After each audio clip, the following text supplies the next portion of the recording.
ঠিক 1 বছর আগে এই সময়ে বাংলাদেশে কারফিউ আসতো এবং সেই কারফিউর মধ্যে দেশ আস্তে আস্তে জ্বলতে জ্বলতে জ্বলতে জ্বলতে সাংঘাতিক একটা জায়গায় যায়, আওয়ামী লীগ এবং শেখ হাসিনা সরকারের পতন হয়। গোপালগঞ্জে এখন সেরকমই একটা কিছু কিনা দেখেন, কোনো রাজনৈতিক প্রোগ্রাম নাই, কোনো সরকারের বিরুদ্ধে কোনো আন্দোলন কর্মসূচি এই ধরনের কোনো বিষয় নাই। আমরা যে সবচেয়ে ব্যতিক্রমী ঘটনাটা দেখেছি, আমি আমার বন্ধু বান্ধব বা পরিচিত জনদের সঙ্গে কথা বলছিলাম, আমরা 90 আন্দোলন দেখেছি, 90 আন্দোলন দেখা জেনারেশন। আমরা খালেদা জিয়ার বিরুদ্ধে শেখ হাসিনার আন্দোলন দেখেছি, আমরা শেখ হাসিনার বিরুদ্ধে খালেদা জিয়ার আন্দোলন দেখেছি, আমরা বিগত 24-এর আন্দোলন দেখেছি। বাংলাদেশে এই গত 50 বছরে যতগুলো বড় বড় আন্দোলন সেগুলো আমরা চাক্ষুষ দেখেছি।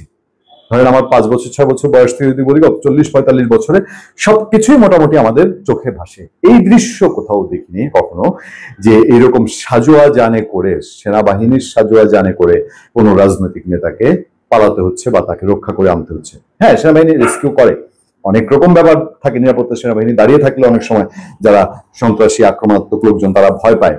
কিন্তু এই পরিস্থিতি একটা দলের মোটামুটি একেবারে মাথা যারা, মাথা সবাইকে গিয়ে যুদ্ধ পরিস্থিতির মতো একেবারে ট্যাঙ্কের মতো, অনেকে মনে করছেন হয়তো ট্যাঙ্ক, সেগুলোর ভিতরে ঢুকিয়ে উদ্ধার করতে হচ্ছে।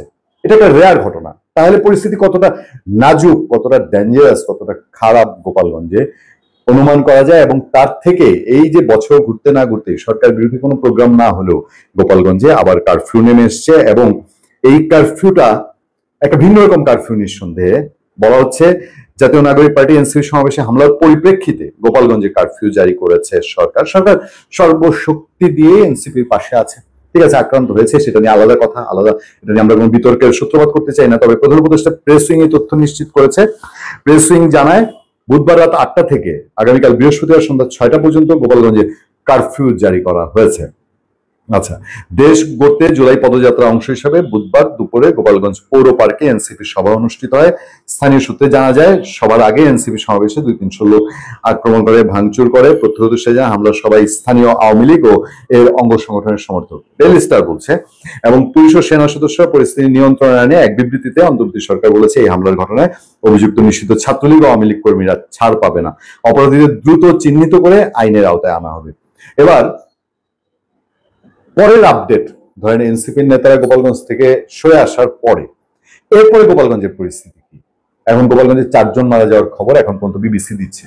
তাহলে কি সেই মৃত্যুর ঘটনা নিয়ে আরো কিছু ওখানে আশঙ্কা করা হচ্ছে যে আগামীকাল পর্যন্ত এই উত্তপ্ত পরিস্থিতি থেকে যাবে, নাকি এই যে এখন আবার পাল্টাপাল্টি কর্মসূচি আসছে, এই যারা আওয়ামী লীগ বিরোধী শক্তি অংশ তারা যে এখন বিভিন্ন কর্মসূচি দিচ্ছে, এই কর্মসূচির মধ্যে দিয়ে কি অবস্থা, গোপালগঞ্জে কারফিউ জারি করলো।